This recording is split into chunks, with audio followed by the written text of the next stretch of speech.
Me llamo Daniela Rivas y en 2019 trabajé como enfermera nocturna en el área de neonatología de un hospital privado en Morelia.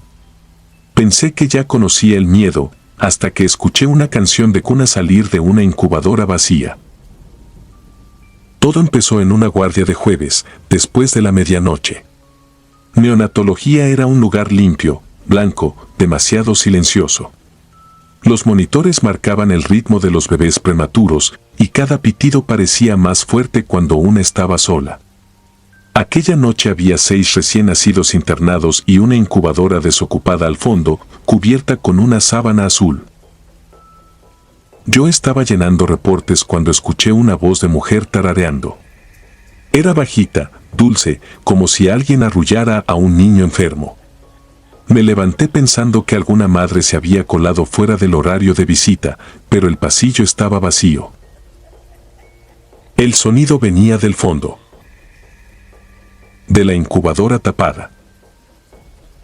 Me acerqué despacio, sintiendo un frío raro en las piernas. Quité la sábana de golpe y no había nada. Solo el plástico transparente, limpio, apagado.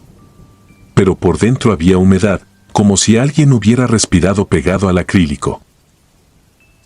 No dije nada. En los hospitales, cuando cuentas cosas así, te mandan a descansar o te miran como si fueras un peligro para los pacientes. La segunda vez ocurrió 3 noches después. Un bebé llamado Mateo comenzó a descompensarse. Su oxígeno bajó sin explicación y mientras yo corría por ayuda, la misma canción de cuna empezó a sonar. No venía de bocinas ni de teléfonos. Venía de la incubadora vacía. Mateo se estabilizó antes de que llegara el pediatra. Esa madrugada revisé las cámaras. En la grabación se veía la sala sola, los bebés dormidos y yo entrando nerviosa. Pero justo cuando la canción empezó, la imagen se llenó de interferencia. Durante 5 segundos apareció una mujer de uniforme antiguo, inclinada sobre la incubadora vacía, meciendo algo que no se veía. Después desapareció. Investigué en archivos viejos. Encontré el nombre de una enfermera, Clara Montiel. Había trabajado ahí en 1987. Su hija nació prematura en esa misma área y murió durante una noche en la que Clara estaba de guardia. Según el reporte, la encontraron sentada junto a la incubadora, cantándole a la bebé muerta. 2 semanas después, Clara se quitó la vida en el almacén de medicamentos. Desde entonces, algunas enfermeras juraban haber oído canciones de cuna cuando un bebé estaba por morir. Yo quise creer que Clara protegía a los niños. Quise creerlo hasta la última noche. Esa guardia ingresó una bebé abandonada, sin nombre, encontrada en una caja afuera del hospital. Era pequeña, morada de frío, pero viva. La pusieron en la incubadora del fondo, la misma que siempre estaba vacía. A las 3:17 de la mañana, la canción empezó. Pero esta vez no sonaba dulce.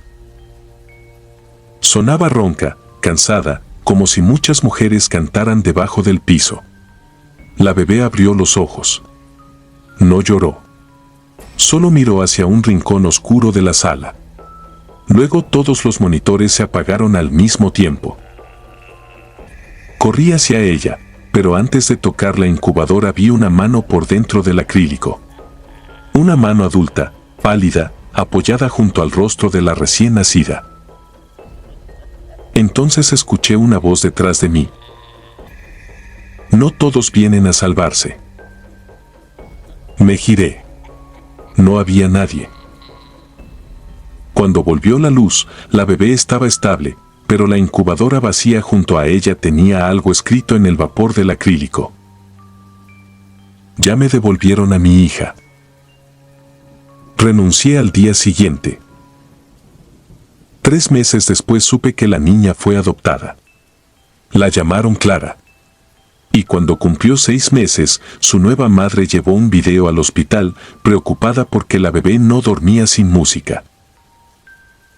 En el video, la niña estaba en su cuna, mirando hacia la oscuridad del cuarto. Y una voz de mujer le cantaba desde debajo de la cama.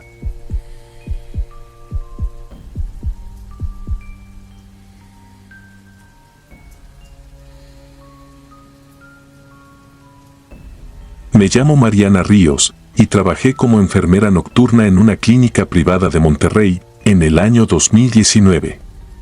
Nunca fui una mujer supersticiosa. Después de ver morir a tanta gente entre tubos, monitores y sábanas blancas, uno aprende a no temerle a los muertos, sino a los vivos que se quedan respirando. En esa clínica se hablaba de una mujer vestida de blanco que aparecía cerca de quirófanos, muy parecida a la leyenda del texto que me compartiste sobre la dama blanca vista por enfermeras después de cirugías difíciles. Yo no creía en eso. Me parecían cuentos de personal cansado, inventos nacidos del café frío y de turnos de 12 horas. Todo cambió una madrugada de septiembre. Esa noche operaron de emergencia a una niña de 9 años llamada Renata. Había llegado tras un accidente en carretera con su madre. La señora murió antes de entrar a urgencias, pero la niña todavía tenía pulso. La cirugía duró casi 6 horas. Cuando salió el cirujano, traía la cara descompuesta. No dijo mucho. Solo pidió que preparáramos terapia intensiva. Renata sobrevivió, pero quedó en estado crítico. A las 3 de la mañana me mandaron a revisar el quirófano 3 porque una de las luces se había quedado encendida. La clínica estaba demasiado callada. No era silencio normal de hospital, era como si alguien hubiera apagado todos los sonidos pequeños, las ruedas de las camillas, los pasos lejanos, hasta el zumbido de las lámparas. Cuando llegué al pasillo de quirófanos, la vi. Estaba de espaldas, parada frente a la puerta del quirófano 3. Llevaba uniforme blanco de enfermera antiguo, de esos que ya nadie usaba, con cofia y falda debajo de la rodilla. Pensé que era una compañera de otro turno, pero había algo raro en su postura. No respiraba. No se movía. Tenía las manos pegadas al cuerpo como si estuviera esperando una orden. Le pregunté si necesitaba ayuda. No contestó. Di 2 pasos y entonces la luz del quirófano se apagó sola. En ese instante la mujer giró apenas la cabeza. No le vi el rostro completo, solo una mejilla pálida, demasiado lisa, como cera húmeda. Luego abrió la puerta y entró sin empujarla. Corrí detrás de ella, más molesta que asustada. Pero al entrar, el quirófano estaba vacío. La mesa limpia, los instrumentos guardados, el piso recién trapeado. No había otra salida. Esa misma noche, Renata tuvo un paro respiratorio. Logramos estabilizarla, pero cuando salí de terapia intensiva encontré algo que me heló la sangre. En el cristal de la puerta, escrito con vapor desde el lado de adentro, estaba el nombre de la niña. Renata. Nadie lo había escrito. Nadie había entrado. Durante los días siguientes empecé a investigar. Una camillera vieja, doña Elvira, fue la única que se atrevió a contarme la verdad. En 1987, una enfermera llamada Lucía había trabajado ahí cuando la clínica todavía era un hospital pequeño. Una noche, durante una cirugía de emergencia, confundieron expedientes. A una niña le aplicaron medicamento equivocado. La menor murió en la mesa, y Lucía cargó con la culpa aunque no había sido la única responsable. Dicen que se encerró en el quirófano 3 y se quitó la vida.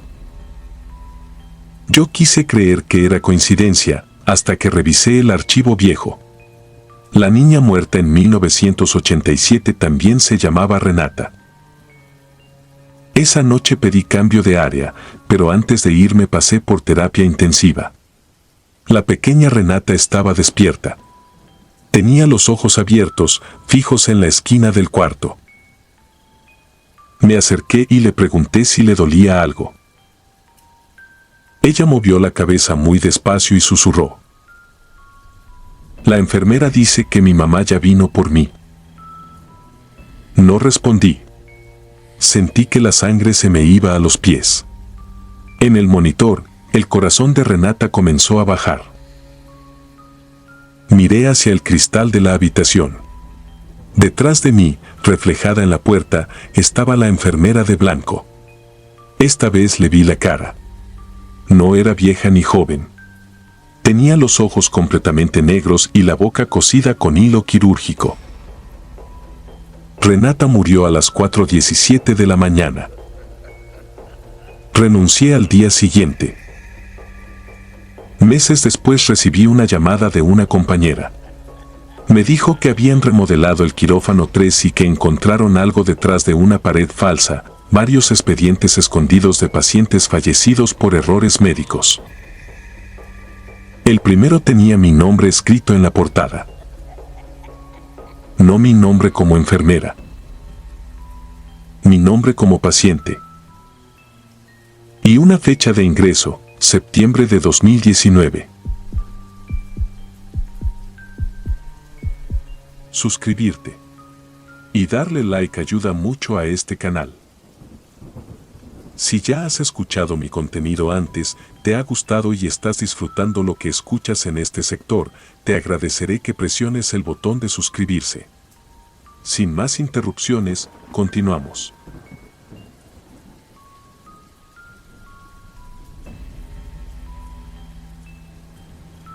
Me llamo Patricia Salgado y trabajé como enfermera nocturna en una clínica privada de Querétaro durante el 2017. No era un hospital grande, pero tenía esa clase de silencio que pesa más que los gritos.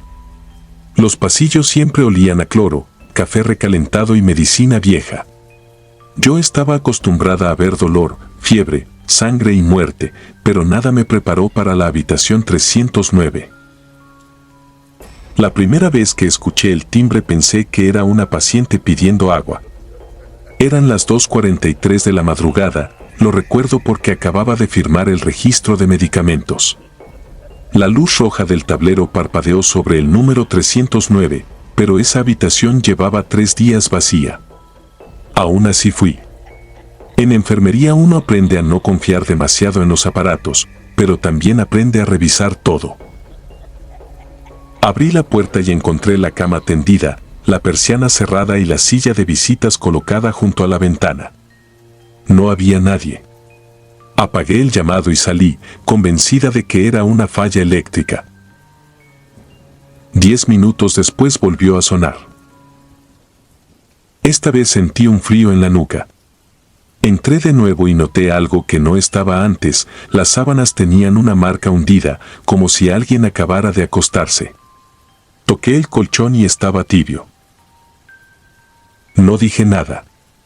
En un hospital, si una enfermera empieza a hablar de cosas raras, la cambian de área o la miran como si estuviera agotada. Y quizás sí lo estaba.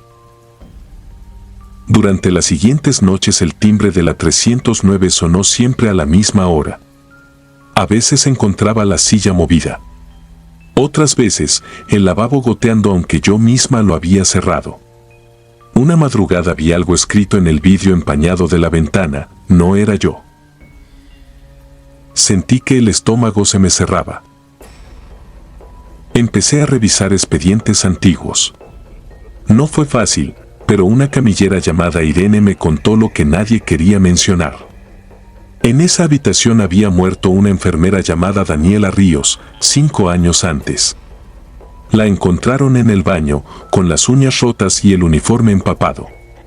Dijeron que fue un ataque de ansiedad, que se encerró sola y se golpeó al caer. Carro Arren bajó la voz y me dijo que Daniela había reportado durante semanas que una paciente fallecida seguía llamando desde la 309. Esa misma noche, cuando regresé a mi turno, encontré un expediente sobre el escritorio. No sé quién lo dejó ahí. Era de una mujer llamada Aurora Méndez, internada en 2012 por una cirugía menor. Murió por una sobredosis de medicamento. En la hoja de enfermería aparecía la firma de Daniela. Entonces entendí la frase, no era yo. A las 2:43 sonó el timbre. Fui a la 309 con las piernas temblando. La puerta estaba entreabierta. Dentro, la cama ya no estaba vacía. Había una mujer acostada de lado, cubierta hasta el cuello. Su cabello negro caía sobre la almohada. Junto a ella, de pie, estaba una enfermera con uniforme antiguo, pálida, con los ojos llenos de una culpa que parecía seguir viva. No grité. No pude. La enfermera señaló el buró. Ahí había una jeringa. Luego señaló el baño. La puerta se abrió despacio y vi marcas en la pared, rasguños profundos, como si alguien hubiera intentado salir. La mujer de la cama giró la cabeza. Tenía los labios morados y los ojos abiertos. Ella no me mató, susurró. Después todo se apagó. Desperté en el pasillo, rodeada de mis compañeros. Dijeron que me desmayé por cansancio. Pero al día siguiente, cuando pintaron la habitación por mantenimiento, encontraron detrás del espejo del baño una bolsa sellada con frascos vacíos de medicamento y una nota escrita por Daniela. Decía que alguien había cambiado las dosis para cubrir un robo interno de narcóticos y que Aurora había muerto por eso. Daniela intentó denunciarlo, pero murió antes. La clínica cerró esa ala meses después. Yo renuncié. Lo peor es que, desde entonces, cada vez que entro a un hospital, aunque sea como paciente, escucho a lo lejos un timbre de enfermería sonar 3 veces. Siempre a las 2:43.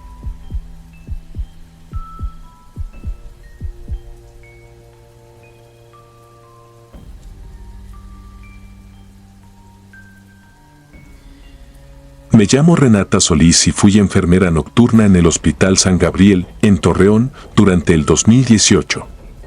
Nunca creí en fantasmas. En un hospital, uno aprende que los ruidos tienen explicación, que los lamentos vienen de pacientes sedados y que las sombras son culpa de las lámparas viejas. Eso pensaba hasta que me asignaron el ala norte. El ala norte estaba casi clausurada. Solo la usaban cuando urgencia se saturaba. Tenía 6 habitaciones, paredes amarillentas y un olor permanente a cloro mezclado con humedad. Las enfermeras antiguas evitaban pasar por ahí después de las 2 de la mañana. Decían que, si una paciente tocaba el timbre 3 veces seguidas desde la habitación 214, no había que entrar sola. Mi primera noche ahí fue tranquila hasta las 2:17. El timbre de la 214 sonó 3 veces.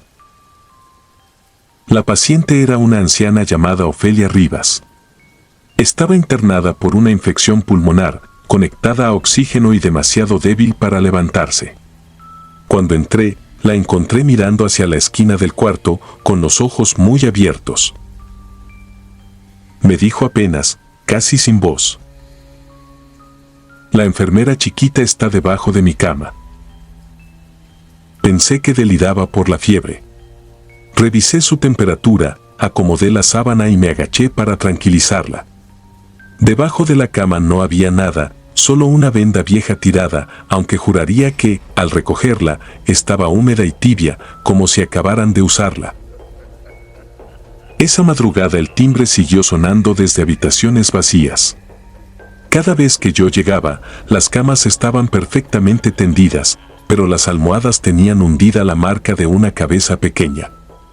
En el piso aparecían pisadas descalzas, diminutas, marcadas con algo oscuro que no parecía sangre fresca, sino sangre lavada muchas veces. Durante semanas intenté ignorarlo. Hasta que una noche vi a la enfermera chiquita. Estaba al fondo del pasillo, parada frente a la 214. No era una niña común. Vestía un uniforme blanco antiguo, de esos que ya nadie usaba, con cofia y medias hasta la rodilla. Tenía el cabello negro pegado al rostro y cargaba una charola metálica. Lo peor era su cara, No estaba podrida ni deforme, pero tenía la expresión seria de alguien que llevaba años trabajando sin descanso. Caminé hacia ella. La niña no corrió. Solo levantó un dedo y señaló la puerta. Dentro, Ofelia se estaba asfixiando. La cánula de oxígeno había sido retirada con cuidado y colocada sobre la almohada. Logré salvarla, pero cuando llamé al médico, todos pensaron que la anciana se la había quitado sola. Yo sabía que no. Sus manos estaban sujetas por las sábanas, rígidas de miedo. Al día siguiente revisé archivos antiguos. Encontré una carpeta de 1986. En ese mismo cuarto había muerto una niña llamada Alma Treviño. No era paciente. Era hija de una enfermera que trabajaba dobles turnos y la escondía en el hospital porque no tenía con quién dejarla. Una madrugada, durante una emergencia, alguien confundió a la niña dormida con una paciente trasladada y le administraron un medicamento equivocado. El reporte decía paro respiratorio accidental. La madre se suicidó una semana después, colgándose en el cuarto de descanso del ala norte. Pensé que Alma aparecía para advertirnos. Me equivoqué. La última noche que trabajé ahí, Ofelia murió. Yo estaba segura de haberla dejado estable, pero a las 2:17 el timbre sonó 3 veces. Cuando entré, la anciana estaba sentada en la cama, muerta, con los ojos abiertos y una sonrisa horrible. En su pecho había una tarjeta de enfermería vieja, amarillenta, con mi nombre escrito a mano, Renata Solís. Entonces escuché ruedas detrás de mí. La niña empujaba una camilla por el pasillo. Encima iba una mujer cubierta con una sábana. Al pasar junto a mí, la tela cayó un poco y vi mi propio rostro, pálido, con los labios morados. Corrí. Renuncié esa misma mañana. 3 meses después me llamaron del hospital para recoger documentos. La recepcionista me miró confundida y me dijo que no tenían registro de mi renuncia porque yo seguía apareciendo en los turnos nocturnos del ala norte. Desde entonces no duermo bien. A veces, a las 2:17, despierto con olor a cloro y siento una mano pequeña acomodándome la sábana. Lo más aterrador es que siempre escucha mi respiración, como si estuviera esperando el momento exacto para desconectarme.